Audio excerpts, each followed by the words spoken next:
It's overcompensation for it being a cartoon, maybe. I think it's like, yeah, we're swearing. This is adult animation. You don't think we're going to drop an F-bomb? Nah, we're going to drop F-bombs left, right, and center. Yeah. Maybe not the C word, but we'll drop F-bombs.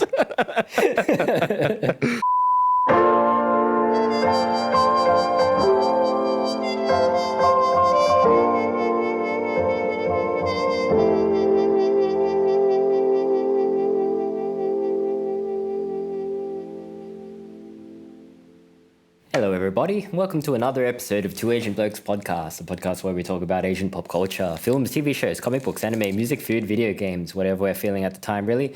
My name is Dan with H. With me, as always, my co-host, Tavi. Hey, Tavi. Hello there. What's going on? Is it nice and warm in Sydney at the moment? It's cool. Like it is in Melbourne in the middle of autumn. 7 o'clock, daylight savings is over, and it's like 24 degrees outside. Which doesn't sound hot, but it is hot to Tavi. Yeah, it's not that hot. It's just my room. My room is just really hot. Yeah. I was contemplating setting up shit downstairs, so I'm like, it's fine. I'll just make Risky's jobs harder by turning this fan on, which seems to be doing the job, so it's okay. Yeah, he loves extra work, Tavi, from what I've heard. Maybe it's because of the show that we're going to talk about, that the heat is on. Oh, you think the flames of hell have come to get you, Tavi? But it's not hell. It's just another place. What do they call it? But we'll talk about that later. Mackay or whatever. Mackay? Yeah, we'll talk about it. We're going to be doing a little bit of news. Not so much news this week. Last week was a big, heavy news week, but this week is pretty light on the news. We're going to be talking about Nintendo Switch 2 controversies, apparently, as well as an announcement for a Death Stranding movie, live-action movie. Before getting onto the main topic, Devil May Cry. The Netflix one, not the Studio Madhouse one, the anime one. Yeah, the one that I never watched. The one that I completely forgot I had watched. Came out in 2007, apparently. I'm pretty sure you've seen it. I had it for a while. I never probably gave it to you. Yeah, I never watched it. Okay. I think I watched a little bit of it, and then I think I got bored. Yeah. I don't know. Maybe I just never got around to watching it because I was just watching everything else. Yeah, it was okay. But before we do that, actually, I have a plug. So we recently joined our new friend Nick for an episode of Bad Movies We Love, where we talked about Jet Li's The One for his Kung Foolery month. I'll put a link in the description. But if you're a fan of Jet Li's The One, or if you hate Jet Li's The One, you should listen in. So we had a good time talking about that movie. Spitballing ideas. You can't hate The One. You may not like it, but you can't hate it. 46% Rotten Tomato score. I would say otherwise, Darby. That's just disliking the movie. A hate is a strong... like, for example, Snow White is a hated movie. Yeah. Where The One is just... Yeah, it's not a great movie, but it's fun. Yeah. You can't hate The One. I think you could hate it if you were going in expecting The Matrix. Yeah, back in the early 2000s. Yeah, perhaps. Yeah. But yeah, people should check out that podcast in general. It's a good time. They talk about movies that are perceived to be bad, but go into detail as to why the guests like those movies. All right, we got a pretty light news day, as mentioned. We're not going to be talking about Minecraft. The Minecraft movie. Yeah. Suck it out. That what an odd phenomenon. I don't know anything about Minecraft. The only things I know about Minecraft are the little bits of nonsense my little cousin has told me about it. Also the McDonald's McNugget sauce, nether sauce. Have you tried nether sauce? I've not tried the nether sauce. Absolute garbage. Just like the movie, probably. And that's fine. Kids are allowed to like garbage. It's a rite of passage. We all grew up liking garbage. I like Transformers for a long time, Darby. I somehow think half of the audience is not kids, though. It's disgruntled YouTube movie reviewers and teenagers living like a brain rot era or something. Well, they would have been kids when Minecraft was really big, and then they've grown up to become teens, obnoxious teens, which is still fine. From what I've heard about it, it seems like the Minecraft movie is probably one of the better video game adaptations, to be honest. It's just like the Mario movie. There's like light on the story, but it's just reference central. Yeah. And it is made by people who actually know the Minecraft universe. Yeah, and that's what I mean. Use elements I of feel it. like it actually seems like an accurate representation of the game as opposed to like Street Fighter 1994, which is what we got growing up, Tavi. I don't know if you remember Super Mario Brothers movie, live action. I'm conflicted by the success of this movie because it's all right, we're talking about Minecraft movie. I said we weren't going to talk about it. We're here now. Let's talk about it. You're the one that mentioned it. I wasn't going to say I'll put time codes in if you want to skip ahead. Well, I've seen a lot of mayhem that has been in the cinema watching the movie. And it is funny at a glance. Yeah. But there's some poor worker who also has to clean half that shit up. Yeah. And it's kind of taken that crowd interaction element of watching movies a bit too far because it would have started off with much of the Marvel stuff, Avengers Endgame, where Captain America grabs Thor's hammer. Yeah. And there was a big celebration of that. You get the live reactions of the audience. Spider-Man No Way Home. You like that, right? Yeah. You like that cinema experience? It was fun, yeah. There was probably a little bit of mess, but for the Minecraft movie, it's just how much popcorn can people throw at each other. Kids are going ape shit over this movie. Going ape shit. Yeah. And it's also the other conflict is we talked about Mikey 17 and Warner Brothers making a massive gamble on an auteur, and it really didn't pay off for them. Yeah.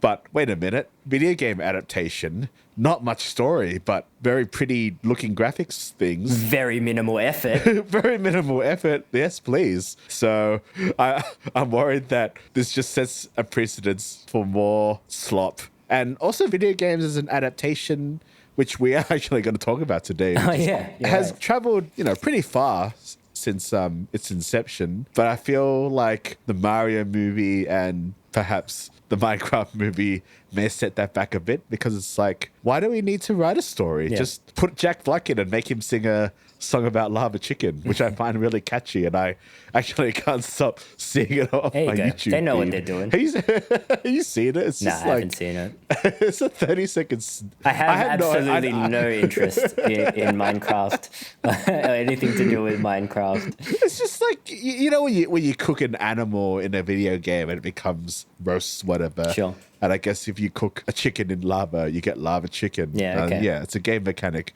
But Jack Black makes like this 40-second song, and it's really catchy. it's so stupid, and I think I'm running my brain just looking at glimpses like by osmosis. Yeah. It's passive brain rot, I would say. I mean, that's the thing. It's like we're definitely not the audience for this movie. No, we're not gonna watch this movie. And I was gonna say, I wouldn't mind watching it if I hadn't seen clips of what the theater experience is like. And with it coming to like school holidays as well, there's just no way in hell that I'm going to be going to the cinemas for this movie. I feel like because at time of recording, tomorrow's Good Friday. If I were to go to Epping Cinema or one of those suburban cinemas where there's lots of families, catch a 6 or 7 o'clock session, it's gonna be hell. It's gonna be Mackay, Tavi. Mackay on Earth. I can't think of anything I would rather not do. Even on a dare, Yeah, especially in Sydney, because movie tickets aren't. Because I could watch it for. That's the thing. Cheap. I would have to pay $25 to sit in a theater full of prepubescent boys, just yelling at the screen. Horrible. Nah, that's all right. I don't think I'm even gonna watch this when it comes on streaming. Oh, I might. I'm a little bit curious about it now, but I'm curious about the movie, but probably not enough to go see it in theaters. We should do it like as a punishment. I should put a poll on Instagram where our audience votes for who they want to watch the Minecraft movie and review it. And you have to do like a really serious review of the movie afterwards as well. Oh, geez. Vote in now, guys. Who do you want to go to the theaters during school holidays to watch this movie? Who do you hate more, me or Tavi? We're already straying away from the Asian cinema like concept of our podcast. Now we're just going to be talking about slop films, brain rot Jesus movies. Christ. What have we done? We weren't even going to talk about the Minecraft movie. Yeah, and we spent You have 10 to minutes mention on it it. on the offside. Yeah, there you go. Gonna make you edit that. Yeah. Well, let's Anyway. let's move it along, shall we? Let's talk about Nintendo Switch 2. So I don't know anything about this news, Tavi. I only just Yeah. found out that this thing was coming out just this week, but you have some Yeah, controversy yeah, yeah. behind it. What is this controversy? Well, it was all looking pretty good during the reveal. A lot of the games were very well received by the community. I was especially excited to see the spiritual successor to, alleged spiritual successor to Bloodborne, the Dust Bloods. Unfortunately, it will only be a Switch 2 exclusive. Yeah, you're gonna have to buy a Switch 2. Well, that's the thing, because I'm not sure if this was a good move, because Nintendo, they did not mention anything about pricing on their presentation. So it was up to a few YouTube sleuths to go on the website. And it's by far their most expensive console. I mean, let me just have a quick look. Something ridiculous. Well, yeah, I mean, I think it needs to be taken with a grain of salt at the moment because of certain economic maneuvers in America that are happening at the moment. I think pricing in general for imports is a bit up in the air. 459 US, which would mean in Australia plus tax, it would be somewhere around $600 for a Switch. And I think people were not pleased with the $80 USD price mark for the majority of their games. And Nintendo never ever reduces its prices for a game. Not in my experience. Anyway. I have a Switch. There you go, you have a Switch. Yeah, So Breath of the Wild is still $80 for an 8-year-old game, I assume. They'll go on sale, but they never stay down permanently. Yeah. Like, for example, Resident Evil 4, the remake, it's only like $40 now on Steam. That's AUD as well, so it's quite cheap. But Nintendo, their greed might kill them. But apparently there's a lot of Nintendo sycophants as well. Yeah. So they've been defending a lot of the negative press that's heaped onto the Switch's controversy. Yeah, it's nothing new, right? I think it would be a different story if they hadn't always consistently kept their prices the same, you know? Well, the thing is, it just sets the standard for other companies to just constantly raise the price. But they've been doing it of for their so games. long and no other companies have followed suit yet. So Yes, that's the point. It's the yet. I feel like Nintendo just kind of does what they want. But I don't think people necessarily, like other companies necessarily follow suit. Well, I mean, GTA is it 6? The new one that's going to come out has already been slated to be $100 US, which would mean it'll be $140 here. So it is paving the way slowly, I think, to release games at a higher price consistently. I mean, you're already starting to see it. So a new game in Australia now, I guess a AAA one, they're maybe 105 AUD. Yeah, okay. So that will probably be like, maybe that's already $80 US. That's fucking expensive. Roughly. Games aren't cheap. That's why indie games have really blown it through the roof. I mean, I've been playing this one game that has swept the market recently. It's called Schedule 1. And it's basically a drug dealer simulator. Okay. And it's really easy to play. Just like being a drug dealer in real life. Easy. No effort required. And it is also like pretty addictive because I've had it for like a couple of days. And I've already like clocked in 20 You already hours. snorted up all your drugs. Yeah, but that game's like $30. It's nothing. You can get like tons of hours into. I mean, that's a good thing about games, right? Is like you have these AAA or quadruple A labels that you have to pay more for, but there are also like a big range of indie games that you pay less for. Not like movies. An indie movie and a blockbuster movie cost the same amount of money to see. I can't believe a ticket to Minecraft is the same amount as a ticket to Warfare. I'm really excited to see that movie. Actually, I gotta watch that on Thursday when it comes out. Oh, Minecraft? And and that Sinners movie. That movie looks cool. Yeah. Yeah, I really wish they hadn't spoiled so much in the trailer. Well, you know, it's the generation, it's the age where people don't like surprises anymore. Tell me what it is. Tell me who's gonna survive by the end, and then I can watch it. Anyway, yeah, Nintendo. I was never. Oh, I mean, when I was a kid, I was a huge Nintendo fan. But when I became a teenager, I was definitely PS all the way. But yeah, I don't have a PS5 at this point. It's been out for 5 years now. I don't think I'm actually going to be in this generation's console. Okay. Because most games eventually go to PC anyway. And because of my job, I already have a pretty beast computer. So there's not much point to getting a PS5. You wouldn't consider getting a Switch 2? The portability, Tavi, it's pretty good for going around. I don't enjoy playing games on the move. Okay. I get motion sickness. I prefer watching movies or listening to music. It's not even about playing games on the move. It's the freedom of being able to just lie in bed and play a game. You just pick it up whenever. You don't have to like turn on your computer or your PlayStation. You don't have to sit in a certain spot. You can like be on your couch. You can be in your bed. Like I don't really take my Switch around outside, but I use it around the house. I mean, it's good. Yeah, if the games are good, I mean, Dust Bloods would be the game that I am most interested in. But if I was to buy a portable handheld, I'd buy a Steam Deck. Okay, yeah, that makes sense. Because I already have a huge library of games. I kind of forgot about Steam Deck. I think people would just buy Steam Decks are just better at this point. But they're also not very cheap either. But you have your PC and your Steam Deck, and it's just one library. That's pretty fucking convenient if you ask me. Yeah, fair enough. So no Nintendo Switch 2 for you, probably. Nah, probably not. Fair enough. It's expensive and times is hard, Yeah. Anyhow, should we move it along? Yeah, let's talk about Death Stranding. Keep nearly saying Death Stranding 2. We talked about that last week. Let's talk about Death Stranding live action. So this is going to be under the label of A24, right? Yes, A24. Recently, a director got announced. The Quiet Place Day One guy, director of Pig. His name is a Swedish guy. Michael Sanoski. Oh, yeah? Yeah. Where's he from?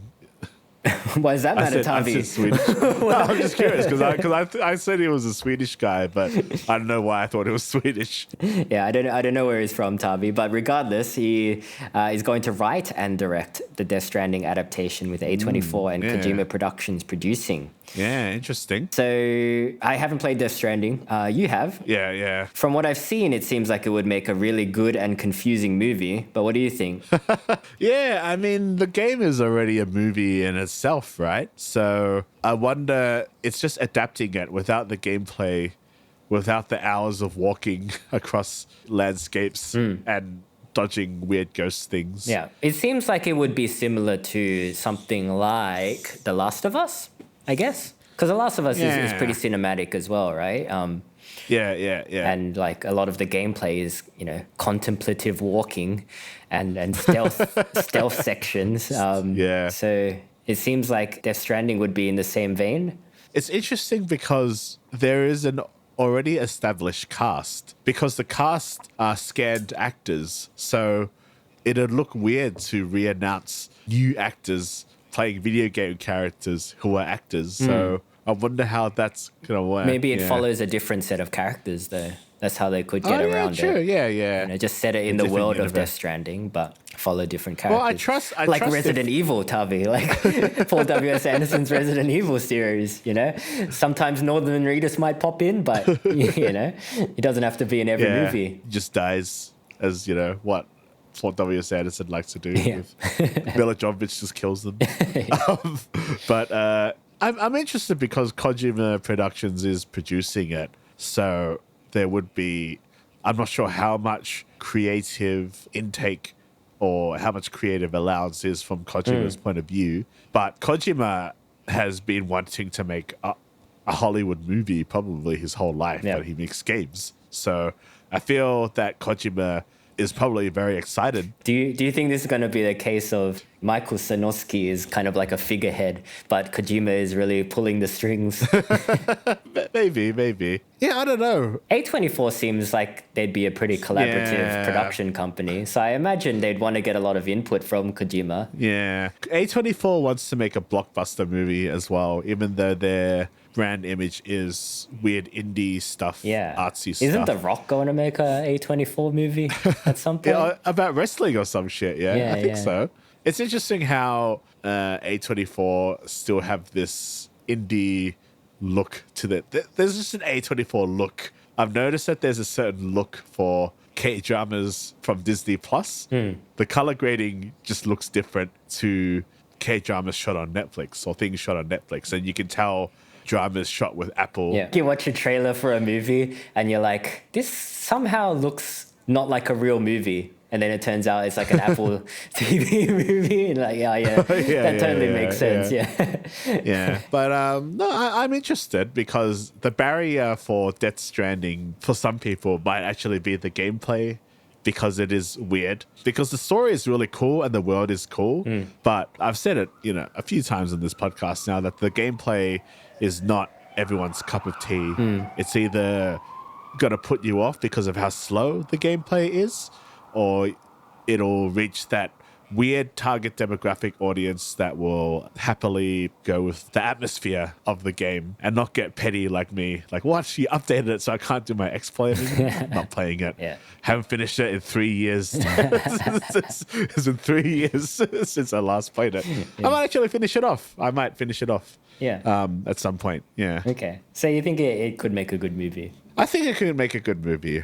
Time will tell. I think they will get one of the people that is in the game, but not all of them, because that would be too expensive, I feel like. Yeah. Norman Reedus has to make a cameo, I think. Yeah. Or maybe that French actress. Léa Seydoux. Léa Seydoux, yeah. Her and Norman Reedus are the most recognizable figureheads. Yeah, for now. The sequel's coming out soon, so who knows what'll happen.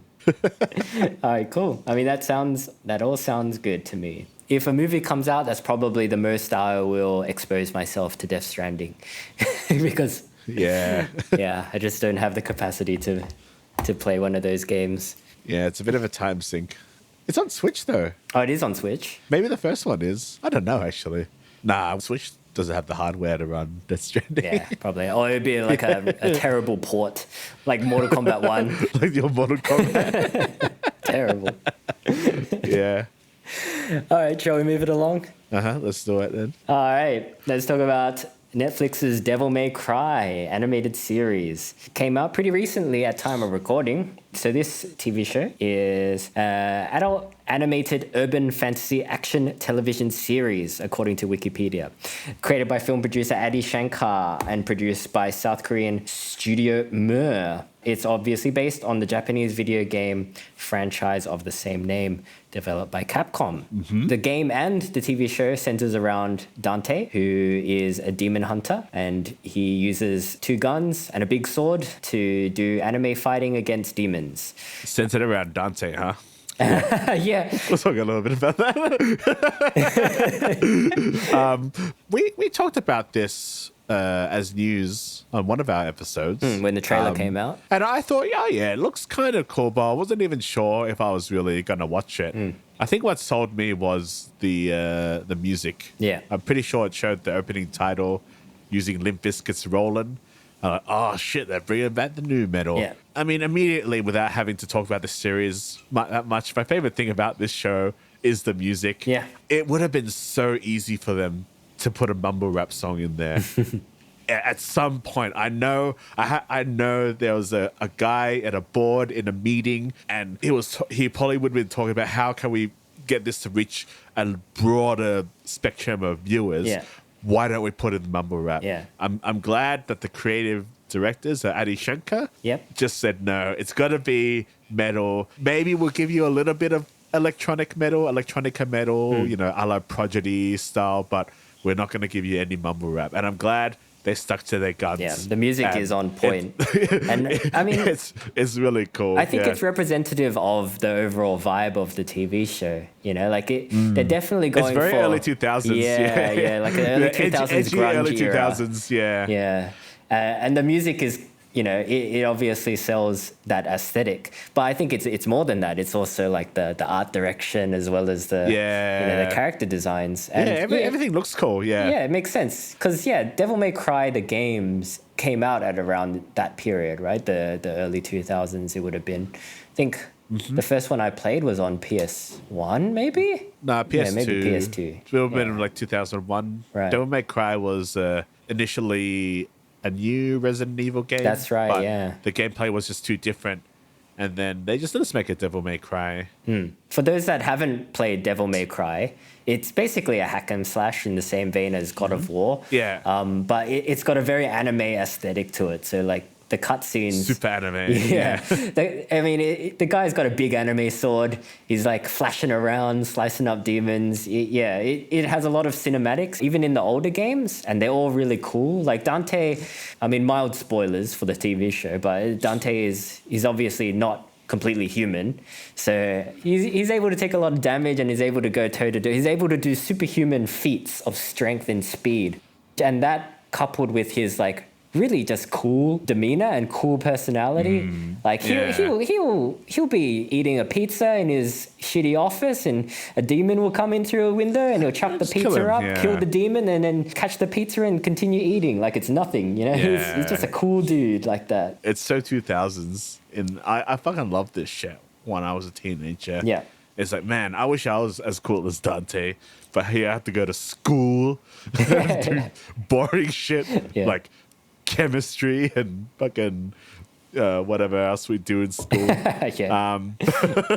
But Devil May Cry, maybe one of those series where honestly I might enjoy watching the action than playing the action because I've talked about how whenever I play the games, I'm always really shit at them because it's got one of your pet peeves in video gaming. There's a rating system. I just want to play the game, man. And I actually play because I had Devil May Cry 5. Yeah. And I was playing it a little bit the other day just to kind of get back into it. And it's fun. It definitely looked cool. Like you get to play as Virgil. Yeah. There was like the DLC. Like, oh yeah, I want to play as Virgil. He's cool. But it's that learning aspect of a Tekken game, but with the beat 'em up. Yeah. But the game is like, that's not really that. It doesn't say it in the sense that you suck. It just gives you a D ranking. I know I don't have to be mollycoddled for games and stuff, but sometimes it's like, yeah, you know what? I'm not going to do it perfectly, but as long as I killed a guy, it's fine. Yeah.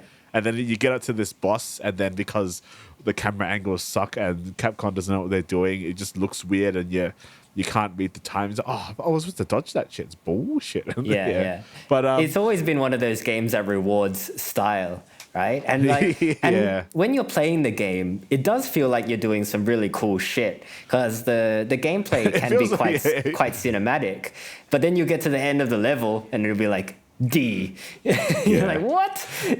Well, it's like when you go to karaoke, Tavi, and you feel like you like nailed a song, and then they give you that percentage at the end, and it's that girl announcing it, and she's like doing the crying face because you got 50%. No, I think they've made it a bit less brutal at the end, and I have a feeling they did that with Devil May Cry 5 because I was looking at all the other levels that I had done and I was averaging like the S rank. Oh yeah, and I was like, that's not too bad. But then I remembered, oh wait, there's SS and triple S. So the S is like, you're okay, but you're not. S is short for shit in this case. Yeah, imagine if you get a B. Woohoo! I got a B in the tutorial level. I was like, what? How is that possible? The guy kills you. It's bullshit. But the action in the show is pretty well done. Yeah. And it's actually quite high impact in its violence as well. I don't remember the games even being that especially violent either. It's because you're killing demons. So in the show, there's a lot of demons killing people and soldiers, and they go in a pretty like brutal manner. Yeah, it's pretty good anime gore going on. Yeah. And the action is like it is in the games, basically. Very cinematic, very stylish. Not just from Dante, but from a couple of the characters. So Dante is a demon hunter for hire. He's kind of like a private eye, but he hunts demons. He's put on a job to track down this person that's been abducting babies or something, or a demon that's been abducting babies.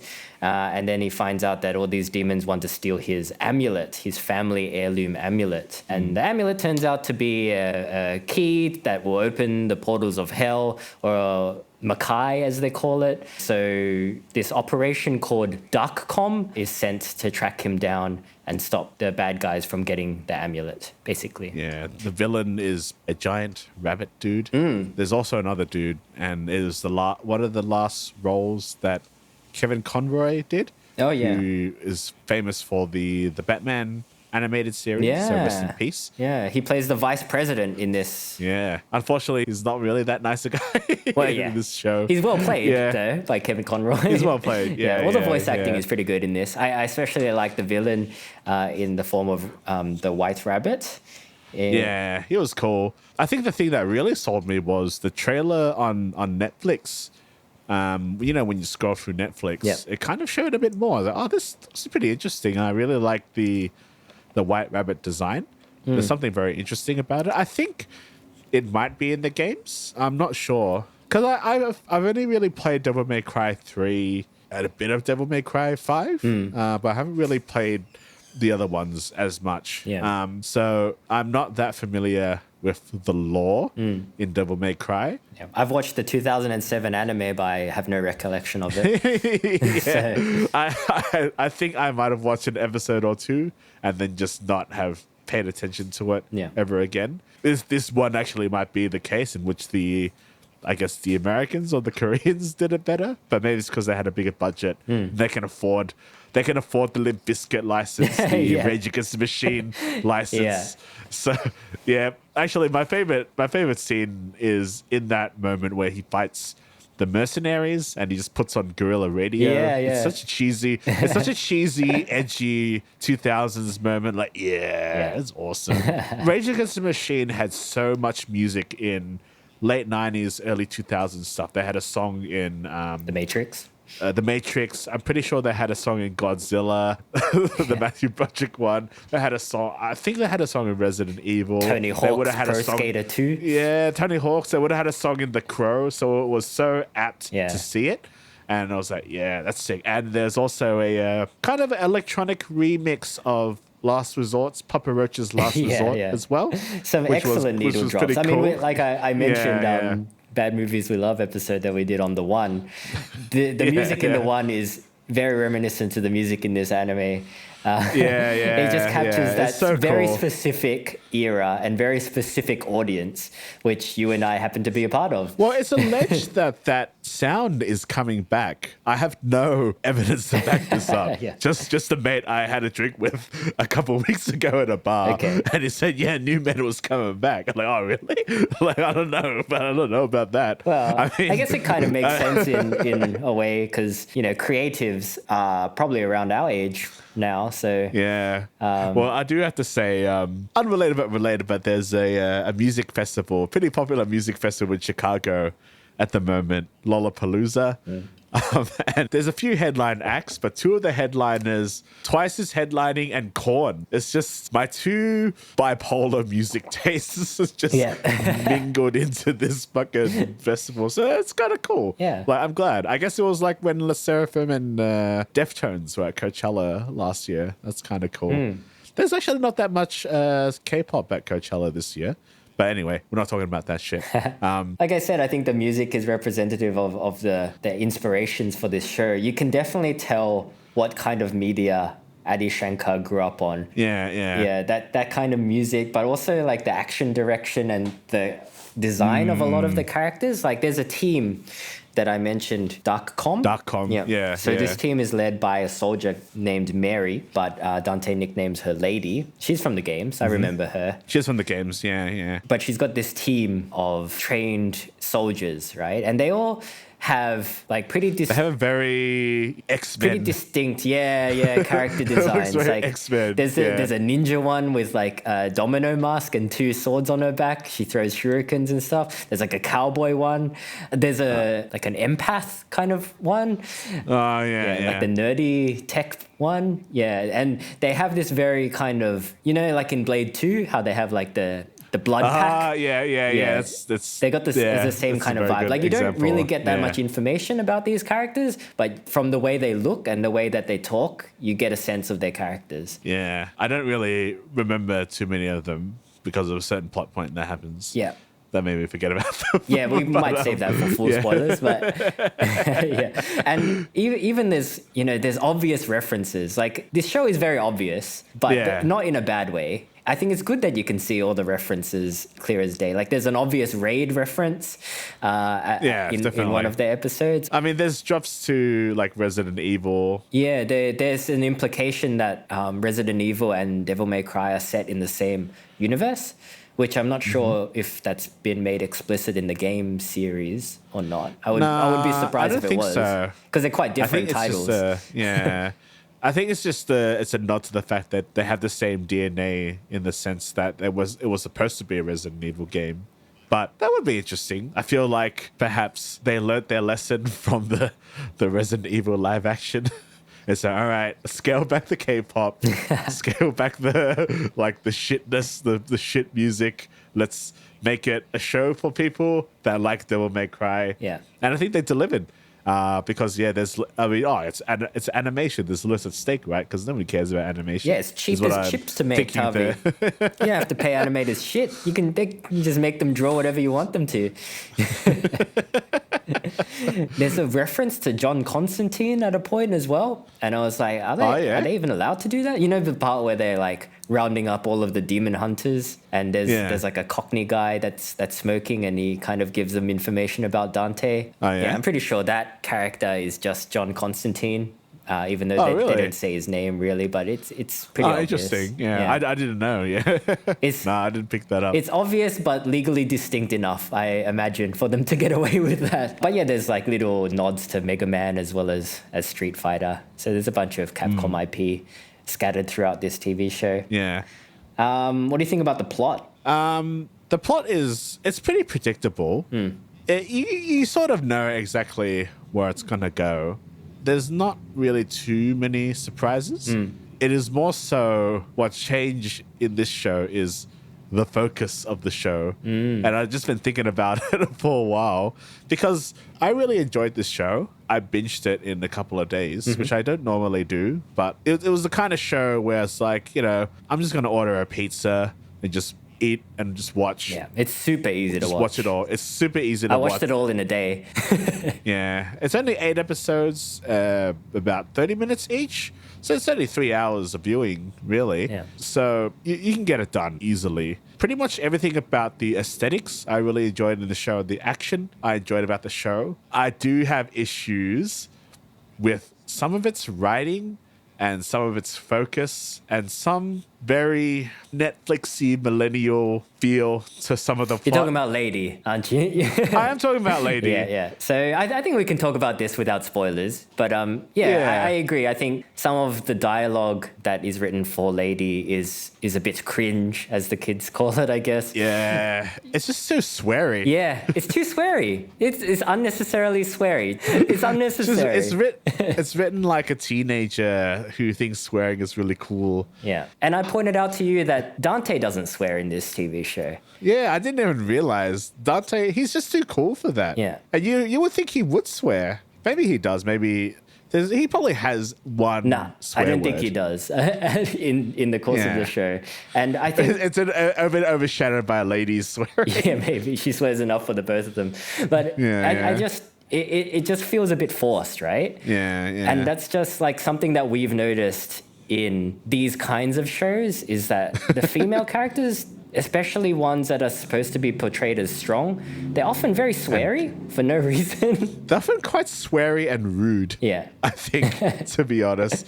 The thing is, I remember Lady in the games, and I thought she was cool. You didn't know much about her. I think her backstory is quite similar to the one it is in the Netflix show, but it's her family. She's getting revenge, yada, yada, yada. But she's called Lady in the game because she's so ashamed of her family name. So she just calls herself Lady. Okay. In this show, it's because Dante keeps forgetting her name, even though it's a pretty easy name to remember, Mary. To be fair, I don't think just she forgot that, introduces herself to him because she's rude, Tubby. She's rude, yeah. The thing is, she is cool in this show. Like, she does a lot of the action. She does cool stuff. She does cool stuff, but then she talks. And then she's sort of the focus of the show more than Dante. There's a particular episode that clearly there was a lot of passion going into it, and it's been dubbed the best episode of the series. But Dante's not in it. Dante's not in it, which is kind of an issue because I get you want to try something different, and we don't know that much about Lady's backstory. But for a first season, it's a Devil May Cry show. It's not like we're trying to watch anything super deep. I want to see new metal. I want to see Dante killing demons, which he does in spades. But at least try to give him a backstory that is of equal par with Lady's and the rabbit's backstory. Because the rabbit's backstory is more interesting than Dante's. Well, I mean, you don't get much of Dante's backstory in this season of this series. But he's got no emotional moment in this series. True. It goes to Lady and then the rabbit who have their emotional moments. Because the rabbit, I mean, he's the typical, Thanos villain that people like to write. He's got he's sympathetic. Yeah, he's a good villain in a way that he's kind of right. And another thing about this kind of Netflix millennial writing, I'm not a religious person, but in a show about demons from hell, God is still the enemy. Religion not God, but religion. Religion is the enemy, It's like, man, did Stephen King come into the office one day? And the vice president character is just like this pious, like everything he does is because God wills it, and he's like clearly a villain as well. So it kind of becomes a character flaw for Mary because she's rude to everyone else and wouldn't take shit from people. Yeah. But when it comes to the vice president, she's like, oh, yeah, nah. Which is probably her only flaw, but it doesn't make sense. She's kind of brainwashed, I think. But it just doesn't really make sense with half the shit she says as well. Because she kind of backflips immediately from another plot point where she realizes that maybe she should do things a different way. But I don't know. I kept thinking about it. She does definitely steal the thunder, and her power level is, it just goes up and down. And that's the same with Dante, because Dante and her, they're kind of fighting each other a lot. Yeah. And she's trying to capture him. Yeah. But she mostly bests Dante at every opportunity. But I get she's a really well-trained Darkom soldier or whatever. Yeah, and he's kind of an idiot as well. So. He's an idiot, but he has superhuman strength, He's always going to be just better. He will be faster than you. I mean, he takes out all those mercenaries pretty easily. But when it comes to her, she does get the better of him. I didn't really feel like it was that big of an issue because he is an idiot. It's not that big. And I think the way that she kind of tricks him into losing, it made sense to me. Because he is superhuman, but that is kind of also a weakness in a sense that he just runs in. Doesn't really think before he runs in. I don't think I would mind it as much if Lady wasn't such an unlikable character, to be honest. She's just insufferable to watch at times. I just thought about it, I don't really want to... I think that comes down to a problem with the writing, with the dialogue that has been written for her. I think if she didn't swear so much, it would be better. But that's the thing. I don't know whether it's overcompensation from the writer's end. Because I talked to you about this offline, but the Terminator anime that we reviewed a while back. Oh, yeah. So in the Japanese language version, the characters are quite likable, the two female protagonists. But as soon as you switch it to the English dub, they start swearing like a sailor, and they suddenly become really Maybe we just don't like women swearing, Tavi, but I don't think it's that. I think it's just... No, I think it's overcompensation for it being a cartoon, maybe. I think it's we're swearing. This is adult animation. You don't think we're going to drop an F-bomb? Nah, we're going to drop F-bombs left, right, and center. Maybe not the C word, but we'll drop F-bombs. like, whoa. We're edgy, but not that edgy. I reckon if lady said the C word, it's like, oh, calm down, all right. Oh, jeez. Ooh. Yeah. But, I mean, the issue is it's not even, as I was saying, like, with Lady having a better backstory. The fact that I like the rabbit's story better than Dante, and there's an allegory that you and I have different interpretations of. Yeah, well, we might save that for spoilers. Yeah. Should we talk spoilers a bit? Yeah, I guess so. I mean, there's not too much more that we can say in terms of... I mean, I would recommend this TV show. Yeah. It's so easy to watch. It's so fun. And I do want to support, good shows that are being written for the fans. Yeah. And any show that has this much new metal in it, yeah, sure. How I love it. accessible do you think it is for people that have never heard of Devil May Cry before? Ooh, I think it's pretty accessible. It's pretty because I don't straightforward, know that right? much. I don't know that much about the Devil May Cry universe either, that's and right. I was able to. It's quite easy to watch. Yeah, There's enough exposition in it to get you through it, even if you haven't heard of these characters. Yeah, there's a ton of exposition. Yeah, there's a lot to fit in. It's anime. It's fine. Well, it's not really anime, but it's anime. But I don't know. Anime adjacent. Whatever you want to. Yeah. Anime adjacent. Anything that's violent is just anime. So it's just. Yeah, pretty much. Yeah. But yeah, I would recommend it. It's very easy to watch. If you like action, if you like anime, if you like Castlevania, this is good for you. Yeah. Just go get some, like, if you're having your cheat day and you get some junk food and you want to watch something while you're eating your junk food, this is like the show where it just fits. If you watch the first 5 minutes of it and you still want to continue watching it, I think, it's for you. Yeah. Yeah, the first 5 minutes of it is very indicative of what you're in for the rest of the series. Yeah. All right, let's talk some spoilers. Yeah. So, I mean... So they invade hell at the end of the They invade hell. We talked about the section where it is the raid. It's the raid. Yeah. There's no other way to say it. It's the raid. They follow a homing beacon that's been put on the amulet. They follow the signal to this apartment block. And then once they enter the apartment block, all of the exits get sealed off, trapping them inside. I mean, have we explained what the amulet does? It's basically Dante's amulet, which is one half to another amulet, which opens the portal to hell. Yeah. Connect the two amulets and you put them in the sword and you get some blood from Dante and Virgil and then it opens the gates of hell. You would get it. Yeah. It's the MacGuffin of this series. Yeah. So they track the amulet to this apartment building and then they get locked inside and a voice goes over the loudspeaker and it's the White Rabbit telling all the residents that, there's some intruders in the building and anyone caught helping them will be dealt with and they're going to go kill the Darkcom forces now. So yeah, the raid happens to them. Yeah. And then Mary's team all get died. Yeah. And I said that in a very proper English manner. They all get died. I was pretty relieved when this happened, to be honest. Because, I didn't mind them up to that point, but I didn't want to spend any more time with them. Yeah, I didn't like them. It's because we had already been introduced to Mary and I didn't like her. And then there's these other people Her underlings. coming in and they're talking too much. And like, are we just going to further remove ourselves from Dante at this point? Like, where's the Dante? They're not super unlikable, but they have that like very kind of cocky assurance of themselves and their skills.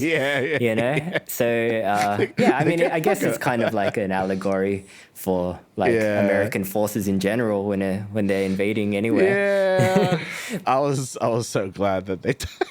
I'm like, oh, fuck they'll get minced. I was glad that they died because they get minced, and I thought just maybe, Mary would be a little less rude, but she's not. She doesn't seem that affected by it, to be honest. Like she hallucinates them a bit after taking some kind of like gas drug, but aside from that, she's not super torn up about it, which I guess kind of tracks with her character as like a child of war. Yeah. But so basically she's escaping from all the bad guys that killed her team. And then she takes refuge in one of the homes of the residents of the building. And it turns out the residents of the building are all refugees from hell, or Makai as they call it. Yeah. So these refugees, even though they were told not to, they take her in and hide her in a cupboard. And it's basically that scene in the raid, the exact same scene in the raid, where Iko Uwais' character gets taken in by some residents and hidden away. Yeah, and then a demon comes in looking for them. Yeah. Doesn't do the knife stabbing thing though. I was very surprised that he didn't do that, but yeah. Oh, I think it would have been too much. Yeah. That might have been like, I was like, all right, we have like a copyright thing going on here.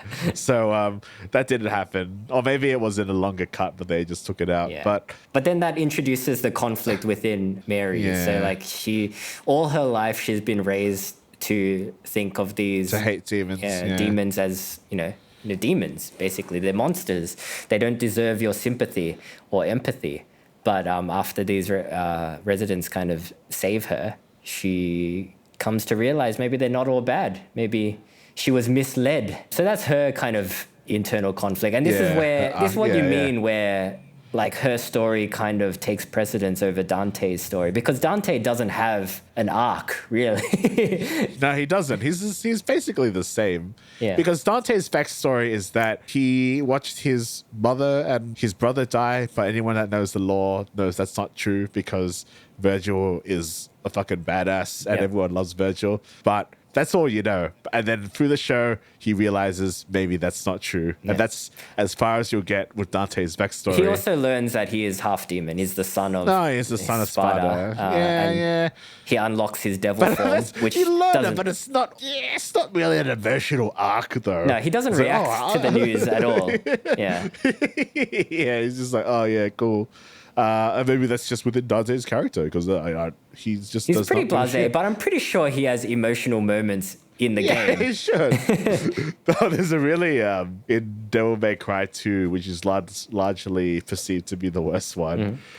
I think it was like a meme like of our generation where it just showed some really bad voice acting, and I think it's Lady or someone died, and it's like the performance is really funny because video game voice acting back in the day quite gotten up to there yet. And I think it's like, oh, I should have been your path for guiding light or something. It's just really awkward.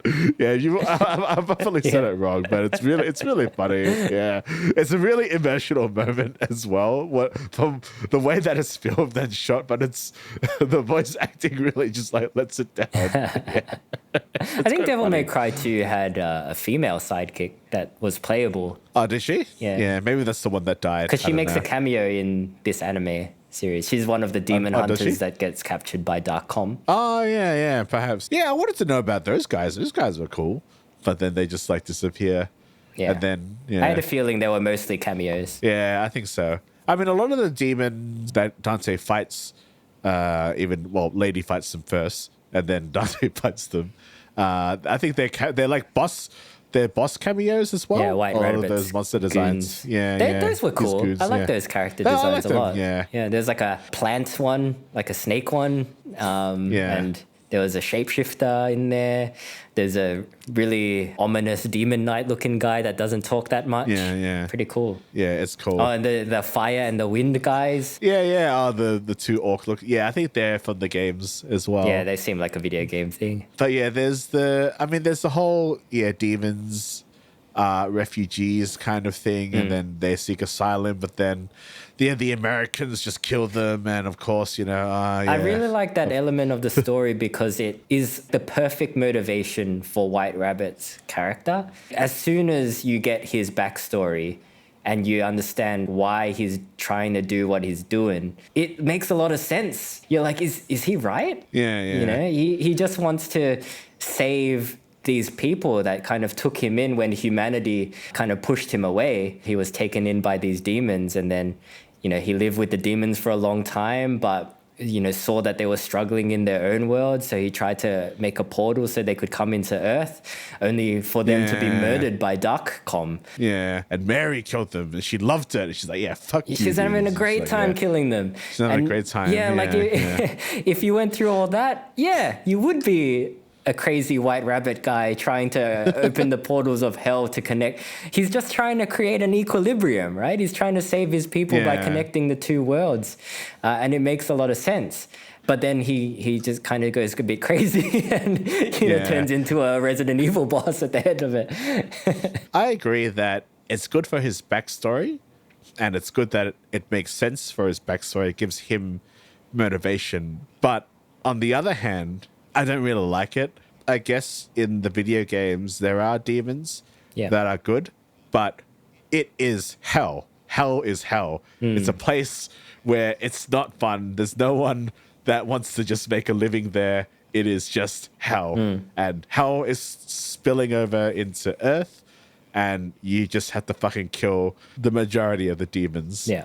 So I find this kind of allegory, it's a bit overplayed in a lot of shows. And I get that it's trying to elevate the show to have a better motivation or a better plot. But I don't know. I feel like I would have just preferred if the White Rabbit was just evil. Yeah, you wanted it to be a bit more one-dimensional. Yeah, which is surprising. But yeah, like, make him just evil and then maybe have Dante to have more backstory, your main protagonist of the show, you know? Yeah. Because the fact that the White Rabbit's story is a lot more interesting is kind of a flaw for the show. Because if this was not Devil May Cry and this was some other show, maybe it could have worked. I don't know. And I guess in animes, and this is the same that goes for Naruto and Bleach, that I've often said that the side characters are cooler than Ichigo or Naruto. Like, you enjoy them more, but they're just cool characters. I don't like Lady. The rabbit's kind of cool, sure, but the show is not going on for long enough, and Dante doesn't have that strong. He has a motivation, but it's not that strong. And then you kind of adding all this extra geopolitical. You said, U.S. Afghan invasion allegory. Yeah, they do an Iraq war at the end against hell. Yeah, because of American Idiot. Yeah. I likened it more to the current political climate of the Israel and Palestine kind of thing. Yeah. Because the Darkcom soldiers are wearing white and blue. Because, yeah. I think that's more of a reference to Captain Commando, which is also a Capcom series. Maybe, yeah. But I don't know. I don't mind politics being in my media, but I'm not sure Devil May Cry is the show or the series to do that. I just wanted to switch my brain off and just watch Dante kill a bunch of demons. And I guess I get that. But yeah, I don't know. I think there's a better story for Dante and perhaps a better version of this. Yeah, It's almost, I want to say it's almost perfect, but if they had like nailed that, I reckon this could have been like one of my favorite shows of the year. Because there was a point where it nearly was. Because like, Guerrilla Radio, this is fucking cool. And all the elements are fun, but still it's just like, I don't know. If it's a bit one-sided. It's just it's just America's evil again. And it's just religion. I love a good movie that bashes religion, but it's just done so much now. And I know that I have a lot of friends who are religious, but they're not sycophants. I wouldn't say they're heavily religious, but it's kind of a way of life for them, and it makes them better people, So there's not much media that can say that kind of nuance that, religion is kind of needed to a point as a theistic viewpoint for people. It's there for a reason. And it's just, I don't know. I think I've seen this done so many times in other shows, and it's just like, it's hell, but it's not really hell. And the real hell is just people. And the real hell is just fucking like a white guy, a big white dude who just loves God, and he's got an American flag pin on his suit. And I don't know. I don't think with all our current technology we could just invade hell. There's fucking giant ass fucking monsters going around fucking shit up, Yeah, but we got nukes, Darby. Hell is a giant nuke in itself. It's the air was already fucked, So it just doesn't. They just did it so easily. Yeah. They just destroyed hell so easily, and it was like, I don't know how I feel about that. And Dante issues bested again by Lady, and then he's just gets captured at the cryogen. end. I was just like, I don't know about that. I mean, I would rather have it where it was less of a cliffhanger, but he's still gonna do shit. But I don't know. It was just it definitely seems like they were setting up for a season 2 because you're right. Like Dante doesn't you don't really get much of Dante's backstory, and he doesn't really have an arc. But that makes sense if they're going for a season 2 kind of thing, because Dante is always going to be the recurring character. Whereas Lady might, she might not come back for the season 2, It might switch to a focus between Dante and Virgil, which they tease at the end of this season. Maybe. But I mean, like, it's Netflix, so you're never guaranteed to get a season 2. But I do appreciate that this story was written with the full confidence that a season 2 was going to happen. Yeah. It was written with kind of a plan in mind, I'm guessing. I'll be honest though, I would rather Netflix spend the money on a Song of the Bandits 2 season 2. What do you mean? We did get season 2 in the last 10 minutes of the last episode of season 1, Tavi. Yeah. I really want to see that. I was thinking about it the other day. I was like, man, this is a fucking... I mean, let's talk about Yon Yoni for, I guess, the strong female character in that show. Sure. She is fucking cool, man. She swears a lot as well. She's badass. She swears a lot. I guess it feels more natural. She has her flaws and she has vulnerabilities. She's just cool.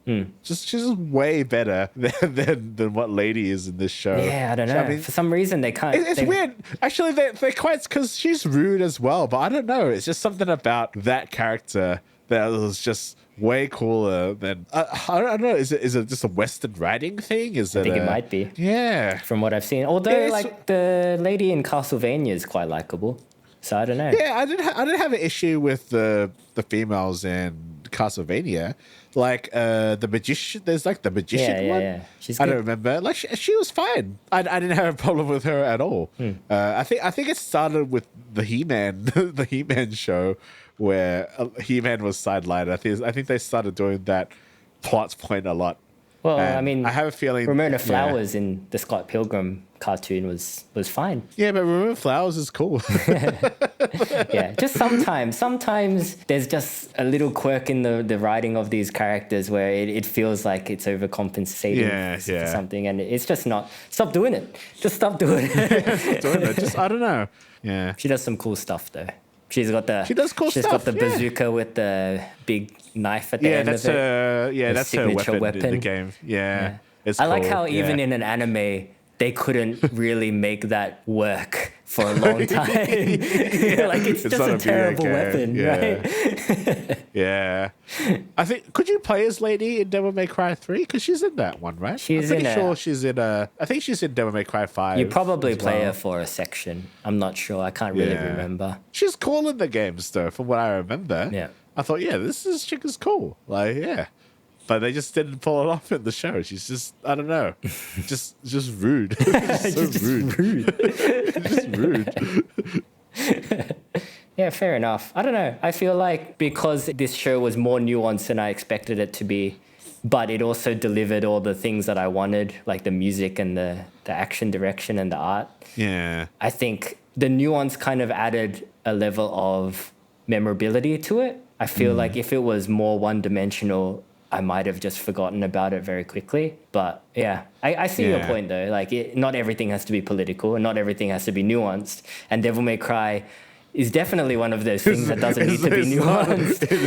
The games are very unnuanced. Yeah. It's like if they made a Doom anime, right? And they I mean, Doom is can be perceived as political as well. So I don't know. I don't know. If they made a Doom Netflix series and then the Doomslayer realizes, I've been killing innocent demons all along, that would just not work at all. It wouldn't. That's at the core of the show. It just wouldn't work. Yeah. Because that character is just a big jerk. He just kills everyone. He just kills demons. Yeah. Those games are fun though. Yeah. I enjoy them. Yeah. The new ones. Yeah. If they ever made that Netflix anime, that would have a killer soundtrack as well, I reckon. Yeah, it would. Actually, there was, I think it was the previous Doom. There was this one trailer that had overwhelmingly negative reception to a certain TV spot or trailer for the game.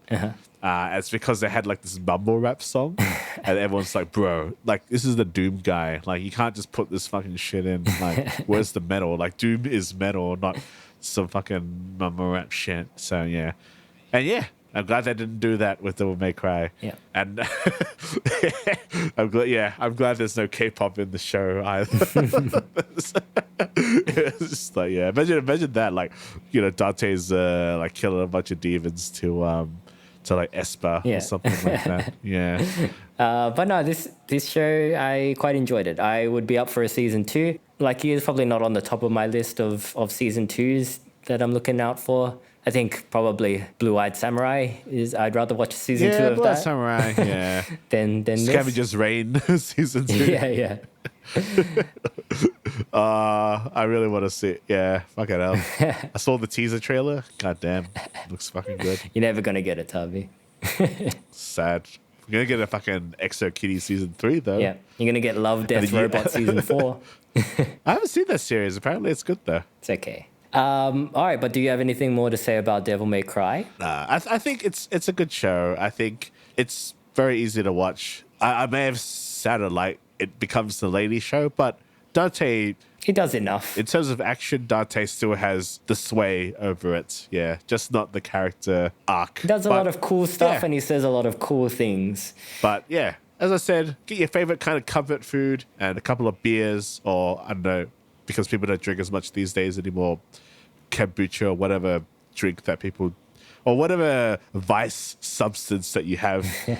Are you a vapor? Just use Get it your to watch favorite the vape. show. Yeah. Yeah, but not drugs. Don't do drugs. Don't do drugs. I should probably say that as well because I was talking about Schedule 1, which is a game I'm enjoying at the moment. Don't do drugs. It's bad for you. I don't do drugs, so don't do drugs. Yeah. Dante wouldn't, so you shouldn't. Dante wouldn't do drugs. Yeah. Lady probably would, because she's rude. All right, guys. But what did you think of Devil May Cry, the animated series? Did you enjoy it, or did you find it too political? Let us know. You can get in touch with us at twoasianblokes@gmail.com. You can join our Facebook group to be part of the conversation, or you can follow us on Instagram and TikTok to see what we're up to. You can also vote on Instagram and TikTok to see who's going to go watch the Minecraft movie this school holidays. Me or Tavi. Cast your votes now. Ruin one of our days. Yeah, I'm not going to watch it, even if you... I'm going to be that YouTuber. I'm going to be that guy. It's like, yeah, but I'm just not going to do it. Yeah. Or you just pay someone to do it for you, Mr. Beast style. Just fake your content, Tavi. Yeah, just fake it. Yeah. Or Elon Musk style. Yeah. Yeah. Fake gamer Elon Musk. Did you see any of that stuff? Elon Musk streaming his video game skills? I heard about him. I didn't watch game streamers or streamers in general, really. So, yeah, I haven't seen it now. It's a really weird rich guy doing really weird rich guy stuff. Yeah. I don't really want to talk about Elon Musk. That guy's... We've already been too political this episode, Tavi. Let's cut it here. All right, guys. We'll see you later. We'll see you later, guys. Bye. Bye.